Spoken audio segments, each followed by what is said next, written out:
audience, I hope you will stop and not turn that dial. This is a very, very special show tonight. This is Cool Down, to cool down anger, prejudice, and global warming. And my co-host next to me on my right, correct, is Roberta Markwright. Hello. She is a producer of 2 public access TV shows, one talking sports and the other one is Contempo, which she also hosts. And she and I share a common goal here this evening. And the things you learn tonight may help you save a life, maybe your own. It's about values and things and words that you can say that will help you in your family life and so on. I wanted to start this program by joining hands and doing a prayer and a blessing upon the work we're about to do. So can we please do that now, whoever would like to join in? If we have a special, if you'd like to say something and add it, continuing this prayer, we can do it that way. So I'll start, whoever wants to add on can do so. Lord, please bring blessing upon this community here tonight that is gathered to do good. And may we be blessed to have the strength, the wisdom to continue this work. And may we be success to this group tonight. Thank you. Shanti, Shanti, Shanti. Amen. Peace on all of us. I'd like you to ask a question. Yes, some of those questions. I can't help but think that we are a microcosm of the rest of the world. We come from all different cultures and ways of living. And wouldn't it be wonderful if the whole world did what we're doing right now? Maybe we can start a trend. Whoever would like to answer, here's the first question. What made you feel inferior or angry ever in your life? And what did you do about it? And who wants to be the first to? Go ahead, Norma. Well, what made me feel inferior when I was 6 years old, I was one of 2 kids that failed first grade. And that was pretty devastating to me. I mean, I couldn't figure it out. My mother never was informed that I was behind. The teacher never came up to me and said I was behind. And consequently, I felt inferior at that particular time.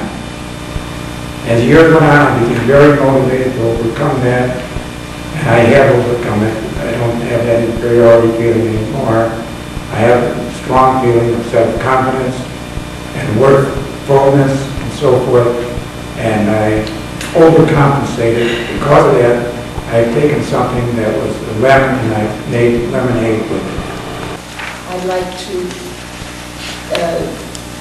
know what your experience as an adult or child was and what you did about it. If you had some adversity, as Norman just mentioned, or if you were confronted by bullying or some gossiping or something that was hurtful. Well, I should say when I was a child, I grew up in Chicago. My parents later moved to Skokie, Illinois. And as you can tell, my hair is very curly. And I grew up in a largely white neighborhood where at that time you wore stick straight hair. And I was teased a tremendous amount as a young child because of my curly hair. And on top of it, I wore thick glasses. Now I wear contact lenses. And between the curly hair and the thick glasses, and combined with the fact that I was always sort of bookish and rather quiet, I was actually teased a lot as a small child. That pretty much ended when I got into high school. I think part of it is that the children around me began to mature, realize that we were all different from each other and that we could all learn from each other.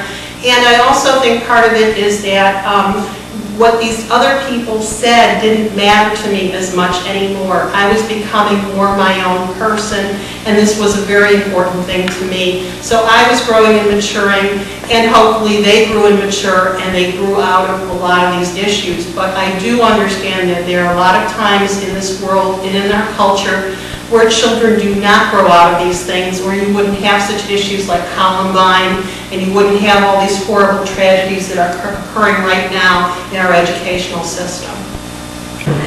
Actually, I had two experiences to talk about. One being as a child, I grew up in rural Georgia, and we were a part of a religious group that was very unique and not really represented in the area where I lived. So that differentiated me in terms of school, because a lot of activities I could not participate in because it was in violation of our religious beliefs. So that caused me to be outside of a lot of activities at a time when, as a teenager, we really would try to, you want to be involved, you want to be part of a group, you want to be accepted. So that kind of made a mark on me for one thing, kind of made me more individualistic. As an adult, the industries that I got into after school were primarily male-dominated.